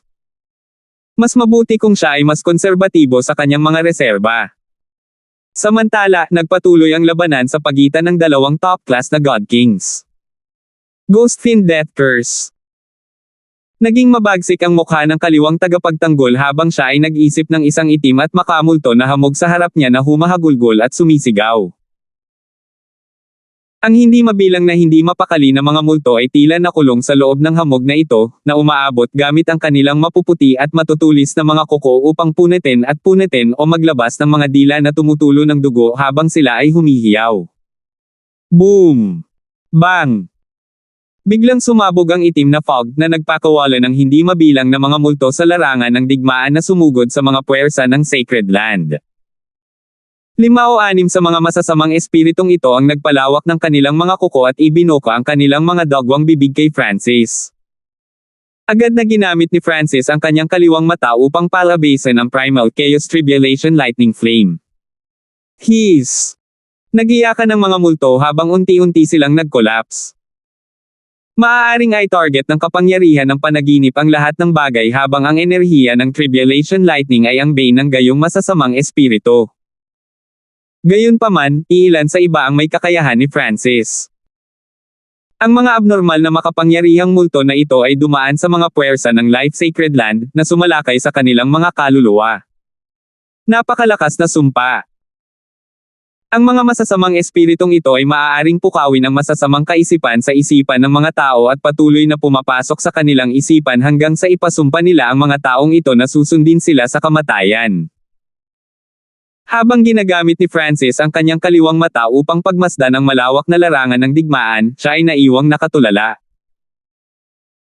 Hindi lang makakaapekto ang Ghost Fiend Death Curse na ito sa mental state ng isang tao, maaari din itong lumunin ang dugo ng isang tao at pilitin ang isang tao sa kabaliwan at kamatayan. Ito ay maaaring ituring na isang mahinang bersyon ng First Words of Death. Nagulat si God King Radiant Peak. Ang sumpa ng kaliwang tagapagtanggol sa pagkakataong ito ay nakatutok sa kaluluwa at napakalakas. Ang pagsugpo dito ay magiging lubhang mahirap. Marami sa mga miyembro ng Sacred Land ang nahawahan ng sumpang ito, at nagsimulang bumagsak ang kanilang lakas sa pakikipaglaban. Ang sitwasyon ay magiging lubhang masama kung ito ay magpapatuloy. Sa sandaling ito, panahon na para matapos na ang labanang ito. Sa loob ng banal na lupain, ang matagal ng tahimik na Diyos ng buhay ay malungkot na bumantong hininga habang ang kanyang maringal at eleganteng figure ay dahan-daang humakbang pasulong. 1537. Panahon na para matapos na ang labanang ito. Sa loob ng banal na lupain, ang matagal ng tahimik na Diyos ng buhay ay malungkot na bumantong hininga habang ang kanyang maringal at eleganteng figure ay dahan-daang humakbang pasulong. Sa sandaling pumasok ang Diyos ng buhay sa digmaan, ang mapanglo, malupit, at may bahid ng dugo na larangan ng digmaan ay agad na huminahon. Ang isang hindi nakikitang enerhiya na nangingibabaw sa mundo ay nagsimulang magningning sa buong larangan ng digmaan. Sa sandaling ito, ang Diyos ng buhay ang sentro ng mundo, naglalabas ng nakasisilaw na ambon. Ang hindi mabilang na hindi mapakali na mga espiritu at multo na umaatake sa mga puwersa ng Life Sacred Land ay nanginginig sa takot, at ang bisa ng sumpa ay nahati. Panginoong Diyos! Ibinaba ni God King Radiant Peak ang kanyang ulo bilang paggalang. Dahil hindi niya nagawang i-undo ang Ghost Fiend Death Curse ng Left Protector, ang Diyos ng buhay ay kailangang makialam. Ang Diyos ng buhay. Bumagsak ang katawan ng kaliwang tagapagtanggol habang ang mapang-ipong damdamin ay lumitaw sa kanyang puso. Tulad ng inaasahan sa isang Diyos. Nakatingin din si Francis sa Diyos ng buhay. Ang kasalukuyang kanyang fused nobility, beauty, elegance, at pride sa isang solong katawan. Siya ay nagkaroon ng maraming mga pakinabang ng isang babae, ngunit din ang pagpapasya ng isang lalaki. Sa kanyang nakasisilaw na kaluwalhatian, nakuha niya ang atensyon ng lahat sa larangan ng digmaan. Maging ang Nightmare Beast King ay tumahimik, hindi ng ahas na gumawa ng kaguluhan. Ang mundo ay tila gumuho sa harap ng buhay na Diyos at umikot sa kanya. Bees. Ang mga mata ng Diyos ng buhay ay nagsimulang lumiko, walang hangganang enerhiyang buhay na umaagos. Ang buong mundo ay binaha ng sigla, ang malungkot na kalooban ay natangay at naging isang malawak na kagubatan. Sa ilalim ng matinding enerhiyang ito ng buhay, lahat ng mga multo at masasamang kaluluwa ay itinulak palabas at pinigilan. Hiss! Ang mga multong ito ay humahagulgol at sumisigaw habang ang kanilang mga katawan ay kumupas at naglalaho. Direktang napawi sa pamamagitan ng kapangyarihan ng kalooban. Napabuntong hininga si God King Radiant Peak bilang papuri. Ganito kalakas ang kalooban ng isang Diyos. Kung gusto nilang may mamatay, mamamatay sila. Ang Diyos ng buhay ay hindi eksperto sa kaluluwa, ngunit madali pa rin niyang naalis ang Ghost Fiend Death Curse. Aagawin ko ang buhay mo. Biglang tumitig ang Diyos ng buhay sa kaliwang tagapagtanggol. Bees. Ang kanyang malakristal na berdeng mga mata ay puno ng walang katapusang sigla, ngunit ang kaliwang tagapagtanggol ay nakadama lamang ng hindi pa nagagawang panganib kapag tinitigan ng mga matang ito. Para siyang patay saglit. Para sa buhay na Diyos na agawin ang isang buhay ay isang napakasimpleng bagay. His. Ang di nakikitang enerhiya ng isang Diyos ay bumaba, ngunit sa sandaling ito, isang kahangahangang matanda na nakasuot ng puting damit ay lumitaw sa harap ng kaliwang tagapagtanggol, ang Heaven Lord. Ang enerhiyang ito na umaagaw ng buhay ay pinigilan ng Heaven Lord. Kaboom! Isang nangingibabaw na divine ang lumabas mula sa katawan ng Heaven Lord, nagpakawala ng ginto at pilak na liwanag na sumalungat sa enerhiya ng Diyos ng buhay. Ang walang hugis na sagupaan ng kapangyarihan na ito ay naging sanhi ng pag-ikot at pagkabasag ng paligid. Boom! Boom! Boom! Habang ang dalawang enerhiyang ito ay mahigpit na nagsasagupaan, na nagudyok sa mga mabangis at mapangwasak na mga bagyo, sila ay tuluyang naglaho. Mukhang sumanib ka sa bloodline ng sinaunang lahi. Ang napakarilag na mukha ng Diyos ng buhay ay walang malasakit. Hindi na siya nagulat dito. Kung tutuusin, nakakita na siya ng marami pang makapangyarihang bloodline ng 10,000 ancient races. Kung ang Heaven Lord ay nang-ahas na salakayin ang Life Sacred Land, natural na kailangan niyang magkaroon ng kakaibang trump card. Diyos ng buhay, dahil hindi ka na naghihintay, lumaban tayo ng buong lakas. Ngumiti ang Heaven Lord. Boom! Bees! Umikot ang espasyo sa likod niya nang lumitaw ang ilang malalaking silhouette. Ang mga silhouette na ito ay unti-unting naging mas kakaiba, na nagpapakita ng kanilang mga sarili bilang mga barkong pandigma na armado hanggang sa ngipin. Sa dulo ng bawat isa sa mga barkong ito ay isang napakalaking black gold firing platform. Dalawang miyembro ng Heaven's Legacy Race ang nakaupo sa tabi ng bawat firing platform, na responsable sa pagkontrol sa platform. Mga sandata sa pagsira. Itinuon ng Diyos King Radiant Peak ang kanyang mga mata. Ang destruction weapons ng Heaven's Legacy Race ay hindi kapani-pani, walang makapangyarihan at may napakalaking epekto. Ang Heaven's Legacy Race ay minsan nang gumamit ng ganitong uri ng sandata upang sirain ang mga pangunahing paksayo ng ibang mga zone mula sa malayo.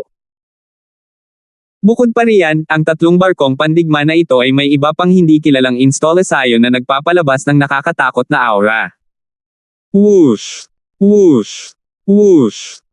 Sunod-sunod na figure ang lumipad palabas ng mga barkong pandigma, lahat sila ay mga automaton, kasama ang maraming matataas na klaseng Death God Guards. Nakakatakot na paksayon. Napabuntong hininga si Francis sa pagtataka. Ang Heaven-defying faction ay nagpakita ng higit na lakas kaysa sa inaakala ni Francis. Hindi kataka-taka na ang Illusion God Sacred Land ay nasakop matapos ang kaunting paglaban, na marami sa mga miyembro ng upper echelon nito ay inalipin pa nga. Siyempre, ang mga sacred lands na pinamumunuan ng mga Diyos ay ang pinakamalakas na paksayo ng Ancient Desolate Realm of Gods. Kahit na ang Diyos ng buhay ay hindi isang makapangyarihang mandirigma, marami siyang koneksyon. Parami ng parami ang mga eksperto na darating upang palakasin ang Life Sacred Land, at ang kabuoang lakas ng pakikipaglaban nito ay umabot sa isang kahangahangang antas. Boom! Bang! Binasag ni Francis ang Thousand Devil Nightmare at iniwan ang kanyang Dream Dimension. Ang digmaan ay pumasok sa huling yugto nito, ngunit walang nakakaalam kung sino ang magwawagi sa wakas. Kaya, kailangan ni Francis na gawin ang lahat ng kanyang makakaya para masaktan ng husto ang kalaban at makakuha ng tagumpay para sa Life Sacred Land. Sa sandaling ito, ang walang katulad na enerhiya ay sumabog sa kalangitan, napunit ito at nagdulot ng kaguluhan. Isang mapagmataas na babae ng walang katulad na kagandahan ang nakatayo sa magulong langit na iyon, ang kanyang katawan ay napapalibutan ng isang banal na berdeng liwanag. Sa likod ng buhay na Diyos, ang napakalaking multo ng isang mata ng Diyos ay lumitaw. Nakaimbed sa kalangitan, natakot at humanga ito sa lahat ng bagay sa mundo. Sa kabilang panig, ang Heaven Lord ay nagbago na sa isang sinaunang Diyos Diablo, ang kanyang buong katawan ay napapaligiran ng pilak at gininto ang sinag ng liwanag at nagpapalabas ng enerhiya na minamaliit ang buong mundo. Lahat ng nabubuhay na nilalang sa ibaba ay nahirapang huminga sa ilalim ng presyon ng linya ng dugo ng sinaunang lahi. Boom! Bang! Bumagsak! Sa isang iglap, ilang dosenang galaw ang palitan ng dalawa. Hindi mabilang na mga berdeng bola ng liwanag ang bumangga sa ginto at pilak na sinag, na pinapatay ang isa't isa. Ito ang kapangyarihan ng Heaven Lord. Nagulat si Francis. Ang Heaven Lord ay maaaring direktang lumaban-laban sa buhay na Diyos. Nangangahulugan ito na ang lakas na ito ay napakalapit sa lakas ng isang Diyos, o marahil ay nasa antas na ng Diyos. Siyempre, ang Heaven Lord ay pangunahing umaasa sa kanyang ancient race bloodline. Ang antas ng pagsasanib ni Joven sa bloodline ng sinaunang lahi ay nasa 20 hanggang 30% lamang, ngunit tinansya ni Francis na ang antas ng pagsasanib ng Heaven Lord sa bloodline ng sinaunang lahi ay hindi bababa sa 70%, marahil ay mas mataas pa. Habang naglalaban ang Diyos ng buhay at ang Panginoong Langit, nagsimula ring lumaban ang dalawang paksayo ng buong lakas. Nagsimulang magpaputok ang tatlong black gold firing platform sa tatlong barkong pandigma. Boom! Swish! Isang napakalaking gininto ang sinag ng liwanag ang dumaan, ang lakas nito ay isang bagay na kahit isang third heaven god lord ay hindi maglalakas loob na tanggapin. Ngunit ang sagradong lupain ay naihanda na. Tatlong berdeng malakristal na kalasag ang biglang nabuo sa hanay ng sacred land at lumipad pasulong. Boom! Bang! Bumagsak. Ang mga gininto ang sinag ng liwanag ay bumagsak sa berdeng mga kalasag ng enerhiya, na nagpapadala ng mapanirang enerhiya na nagwawalis mula sa impact zone. Sa kaguluhan, isang malakas na enerhiya ang nagsimulang lumapit kay Francis. Divine Emissary Wu. Tumingin si Francis sa malayo. Matapos matalo, ang Divine Emissary Wu ay bumalik sa heaven-defying faction Divine Kingdom para sa paggamot. Nabawi na niya ang halos lahat ng lakas niya ngayon at hindi na siya basta-basta. Boom! Agad na pinaandar ni Divine Emissary Wu ang kanyang bloodline ng Demon God race, naging isang Black Violet God Devil na naglabas ng nakakatakot na demonyong enerhiya. Demon Heaven Palm. Inipon ni Divine Emissary Wu ang kanyang Dark Fiend energy at nagpaputok ng napakalaking Black Violet Palm. Ang kanyang kawalang ingat mula noon ay nagbigay daan kay Francis na ibalik ang takbo ng labanan at manalo. Sa pagkakataong ito, kailangan niyang tabyusan ang sarili. Primal Chaos Domain. Agad na nagpakawala si Francis ng napakaraming enerhiya ng Primal Chaos sa kanyang paligid, na ginawa itong Primal Chaos Domain. Sa Primal Chaos Domain, naboost ang lakas ni Francis. Swish! Hinawakan ng Primal Chaos Ancestral Artifact na fragment, lumikha si Francis ng Primal Chaos Tribulation Lightning Sword at paulit-ulit itong ibinaba. Primal Chaos Lightning Sword. Pinaandar din ni Francis ang kanyang kaliwang mata at nagpaputok ng Primal Chaos Lightning Sword. Boom! Flash! Ang mga alon ng enerhiya ng Primal Chaos Tribulation Lightning kasama ang Primal Chaos Lightning Sword ay pumawi sa itim na violet na palad.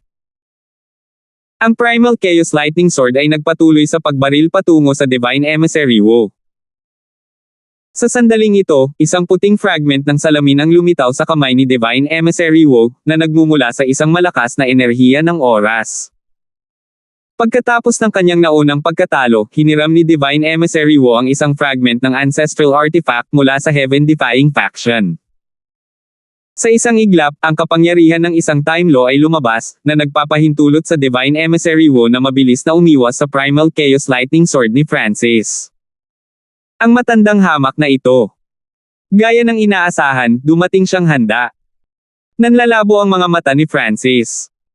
Ang mga diskarte sa eye bloodline ni Francis ay napaka-epektibo laban sa Demon God race. Sa marami niyang diskarte sa Eye Bloodline, ang pinakamalakas niya ay ang Primal Chaos Lightning Sword. Gayunpaman, ang kanyang Primal Chaos Lightning Sword ay hindi maaaring agad na mapaputok, at may posibilidad na ito ay maiiwasan. Natural na napansin ito ni Divine Emissary Wu, kaya hiniram niya itong Time Ancestral Artifact na fragment para mabili niya ang sarili niya ng oras para iwasan ang Primal Chaos Lightning Sword. Ang layunin ni Francis ay palaging pagsamahin ang kanyang Tribulation Lightning Eye Flame gamit ang kanyang Primal Chaos Sword, na pinapataas ang kapangyarihan nito at pinahihintulutan siyang agad na paputukin ito, ngunit hindi siya nagtagumpay. Ang dahilan ay ang napakaraming kapangyarihan na nakapaloob sa pamamaraang ito ng Eye Bloodline na ito ay naging mahirap kontrolin. Gayunpaman, kung ako ay nasa aking Dream Dimension, kung saan ako na-boost sa lahat ng aspeto, maaari akong magtagumpay. Nag-isip si Francis. Haha, Francis, sa pagkakataong ito, pupunitin ko ang bangkay mo. Malakas na tumawa si Divine Emissary Wu habang lumipad siya patungo kay Francis, ang kanyang mga kamao at palad ay naglalabas ng pinakamataas na enerhiya ng Dark Fiend. Pagpapalawak ng dimensyon ng pangarap. Inilipat ni Francis ang kanyang Dream Origin at Thought Power para lumikha ng Dream Dimension at ipakalat ito sa kanyang paligid. Unti-unti, ang isang lugar para sa 10,000 li sa paligid ng Francis ay na-convert sa isang panaginip na paraiso. Sa Dream Dimension, ang lahat ng mga katangian ni Francis ay pinalakas, at ang imposible ay maaaring gawing posible. Boom! Bang! Bumagsak! Habang ang Primal Chaos Domain ay sumanib sa Dream Dimension, ang kapangyarihan nito ay tumaas ng husto. Ang enerhiya ng Primal Chaos na kinulayan ng parang panaginip na mga kulay ay lumundag, na hamarang sa mga pag-atake ni Divine Emissary Wu. Sa gitna ng Primal Chaos Domain, nagsimulang iikot ni Francis ang kanyang kaliwang mata. Ang enerhiya ng Primal Chaos, ang enerhiya ng Tribulation Lightning, at ang enerhiya ng Dream Origin ay pinagsama-sama sa isang maitim na kidlat na espada na naglabas ng isang bahaghari ng mga kulay. Pumunta ka! Tumawag si Francis. Sa sandaling pinaputok niya ang kidlat na espadang ito, alam niyang nagtagumpay siya. Ang Divine Emissary Wu, na malapit nang masira ang mga depensa ni Francis, ay biglang nakaramdam ng panganib. Kakrak! Isang maitim na kidlat na espada ang tumama sa kanyang Diyos Diablo na katawan, na nagpakawala ng lahat ng kapangyarihan nito. Isang hugis espada na marka ang naiwan sa dibdib ni Divine Emissary Wu, ang paligid nito ay itim. Ang loob ni Divine Emissary Wu ay nasa mas malala pang kalagayan, ang Tribulation Lightning at Primal Chaos na apoy ay nagngangalit sa loob nito. Paano naging ganito? Namula ang mukha ni Divine Emissary Wu sa hindi makapaniwala. Sa pagkakataong ito, ang Eye Bloodline technique ni Francis ay mas makapangyarihan kaysa sa Primal Chaos Lightning Sword, at agad itong pinaputok ng walang posibilidad na makaiwas. Ang kanyang mga nakaraang paghahanda ay agad na nawalan ng layunin. Tagumpay! Ngumiti si Francis. Ang Eye Bloodline technique na ginamit niya ngayon ay mas malakas kaysa sa Primal Chaos Lightning Sword. Pinagsama nito ang Primal Chaos Sword, Tribulation Lightning Eye Flame, at ang malalim na pagkaunawa ni Francis sa mga diskarte sa Eye Bloodline. Ang sword brand na iyon na nakatatak sa katawan ni Divine Emissary Wu ay imposibleng makaiwas at napakalakas. Primal Chaos Lightning Eye. Ang kaliwang mata ni Francis ay umikot muli, ang magulong enerhiya ay agad na nagsasama-sama sa isang maliit na Primal Chaos Lightning Sword na nabibilog ng isang Eye Flame. 1538 ang makalangit na Dao God Eye. Primal Chaos Lightning Eye. Ang kaliwang mata ni Francis ay umikot muli, ang magulong enerhiya ay agad na nagsasama-sama sa isang maliit na Primal Chaos Lightning Sword na nabibilog ng isang Eye Flame. Agad na namutla si Divine Emissary Wu sa tanawing ito. Thwish! Inactivate niya ang kanyang Time Ancestral Artifact Fragment at nagsimulang mabilis na gumalaw sa paligid. Magagawa lamang ng isa ang mga Instant Fire Eye Bloodline technique sa pamamagitan ng mabilis na paggalaw sa paligid upang hindi makalok ang kaaway. Mabilis na nilapitan ni Divine Emissary Wu si Francis. Kung aatakihin niya si Francis, matatamaan siya ng Eye Bloodline technique ni Francis. Kaya, nagpasya siyang ipagpalit ang sugat sa sugat at pag-atake ng buong lakas. Kaya, kahit natamaan siya ng eye bloodline technique ni Francis, hindi siya magdurusa ng labis na pagkawala. Swish swish swish. Kumaway ng kamay si Francis, lumikha ng ilang dosenang simpleng primal chaos tribulation lightning swords, at pinaputok niya ang lahat ng ito gamit ang isa pang kaway ng kanyang kamay. Pinaandar ni Divine Emissary Wu ang kanyang God Devil body, at ang mga violet ray ng liwanag ay nagsimulang dumaloy dito habang may lumitaw na black violet halo sa kanyang katawan. Boom! Bang! Bumagsak! Tinulak ni Divine Emissary Wu ang mga pag-ataking ito at lumipad palapit kay Francis. Demon God Roar. Ang mga mata ni Divine Emissary Wu ay sumabog ng isang demonyong liwanag, at naipon niya ang napakaraming enerhiya ng Dark Fiend sa kanyang katawan at ibinuga ito mula sa kanyang bibig. Kaboom! Isang malaking singsing na shockwave ng black violet na enerhiya ang umungol patungo kay Francis. Kasabay nito, pinakawalan ni Francis ang kanyang primal chaos lightning eye. Kakrak! Agad na tinamaan ng primal chaos lightning eye ang God Devil body ni Divine Emissary Wu. Isa pang tatak na hugis espada ang naiwan sa kanyang katawan, ang enerhiya ay nanggagaling dito at pumapasok sa loob ng kanyang katawan. Siyempre, inaasahan na ito ng Divine Emissary Wu at ginawa niya ang kanyang makakaya upang labanan ang kapangyarihang ito. Pagkatapos magpaputok ng primal chaos lightning eye, nagdilim ang ekspresyon ni Francis. Biglang, isang itim na violet na shockwave ang sumugod patungo sa kanya, ang enerhiya ng Dark Fiend sa loob nito ay pumawi sa lahat ng bagay sa landas nito. Ang direktang pagkuha ng shockwave na ito ay magreresulta sa kamatayan o matinding sakit. Gayunpaman, si Francis ay nasa dream dimension na ngayon. Ang kanyang kabuoang lakas ay tumaas, at maaari niyang gawing posible ang imposible. Primal Chaos Lightning Vortex. Naglabas si Francis ng napakalaking primal chaos energy at tribulation lightning energy para lumikha ng itim na primal chaos lightning vortex. Kaboom! Ang itim na violet na shockwave ay patuloy na umaagos pasulong. Ang dream dimension sa paligid ni Francis ay nanginig na nagpapakita ng mga palatandaan ng kawalang tatag. Mukhang minaliit ko ang welga na ito. Ang mukha ni Francis ay naging tangkay. Pati ang sarili niyang dream dimension ay naapektuhan. Ngunit ito ay ang Demon God Race, pagkatapos ng lahat. Bees! Kaagad na inipit ni Francis ang kanyang dream dimension upang ito ay halos kasing laki ng kanyang primal chaos lightning vortex, silang dalawa ay nagsasapawan. Kasabay nito, inilipat ni Francis ang kanyang enerhiya sa Dream Dao upang palakasin ang mga depensa ng kanyang primal chaos lightning vortex. Brerum! Nilamon ng hugis singsing na shockwave si Francis. Ang malahas na enerhiya ng Dark Fiend ay patuloy na sinasalakay ang Primal Chaos Lightning Vortex. Ang kapangyarihan ng Primal Chaos Lightning Vortex ay natanggal unti-unti. Inilibot ni Francis ang kanyang kaliwang mata, naglabas ng napakaraming enerhiya ng Dream Origin at Thought Power. Unti-unting lumakas ang mga depensa ng Primal Chaos Lightning Vortex habang humihina ang pag-ataking kinakaharap ni Francis. Sa huli, dumaan ang Black Violet Shockwave, ngunit nanatili pa rin ang Primal Chaos Lightning Vortex ni Francis. Medyo nasira ito, ngunit sa loob, si Francis ay ganap na hindi nasaktan. Flush! Sa di kalayuan, nakita ni Divine Emissary Wu ang tanawing ito at nagsuka siya ng dugo. Ang pag-ataking iyon ay sinuportahan ng kanyang buong lakas, ngunit nabigo itong masaktan man lang si Francis, lalo pa siyang patayin.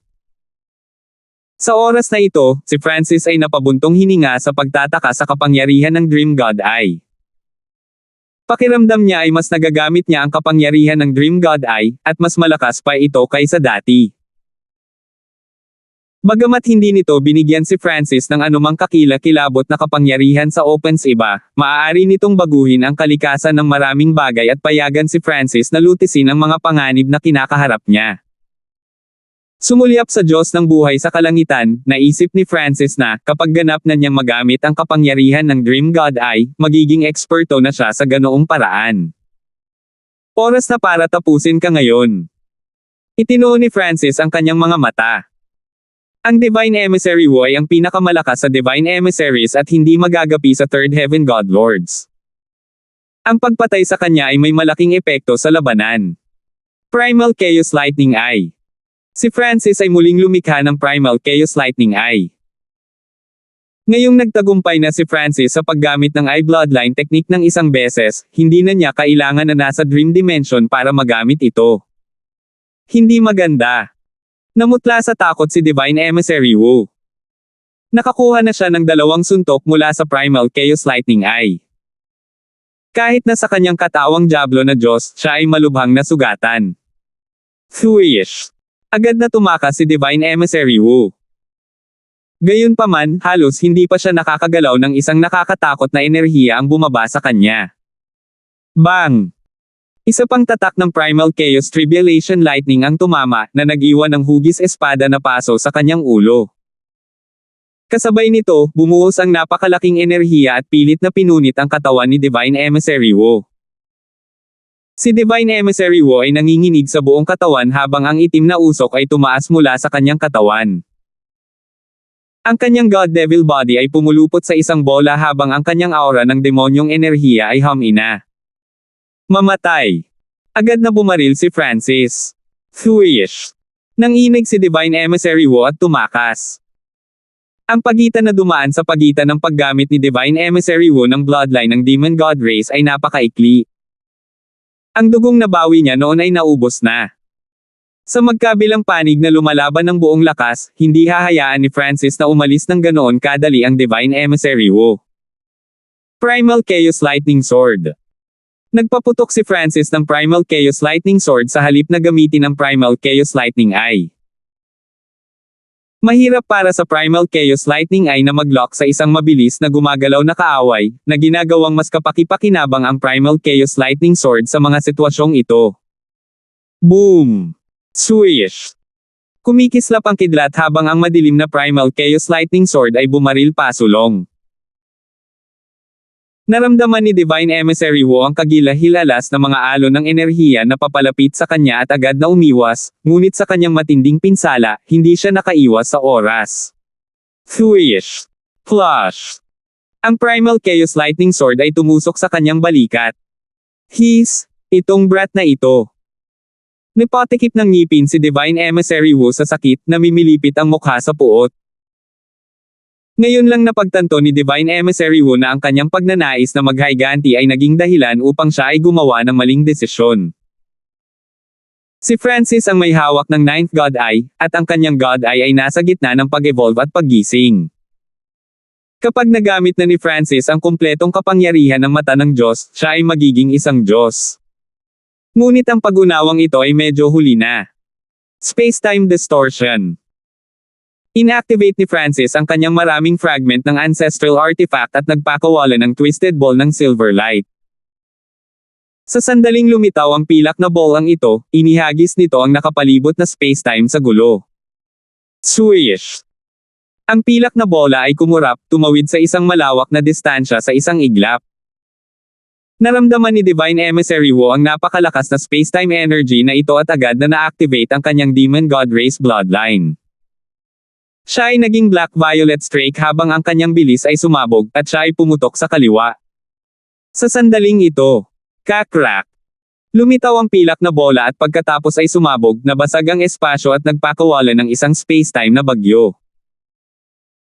Iniwasan ni Divine Emissary Wu ang pangunahing pag-atake, ngunit naabutan siya ng space-time storm at nagsimulang bumagal. Ginamit ni Francis ang pagkakataong ito para mabilis na isara ang distansya. Swoosh! Gamit ang isang kaway ng kanyang kamay, lumikha siya ng ilang daang simpleng Primal Chaos Tribulation Lightning Swords.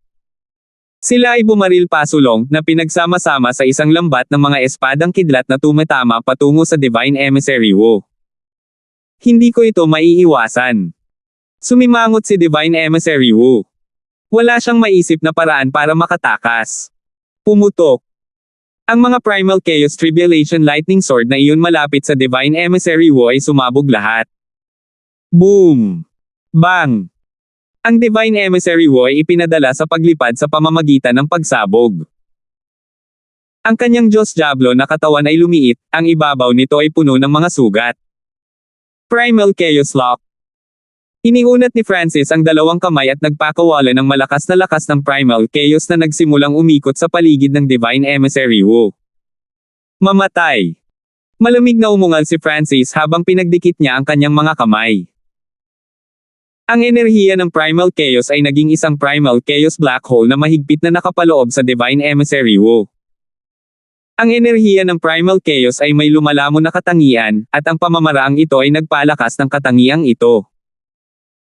Nakakulong sa loob ng primal chaos lock, naramdaman ni Divine Emissary Wu ang enerhiya sa kanyang katawan na mabilis na kumukupas, na inaalis sa kanya ang kakayahang lumaban. Francis, tiyak na mamamatay ka sa kamay ng Heaven Lord. Ang makamandag na boses ni Divine Emissary Wu ay lumabas mula sa primal chaos lock. Hindi ako sigurado tungkol doon, ngunit may isang bagay na alam ko mamamatay ka dito mismo sa aking mga kamay.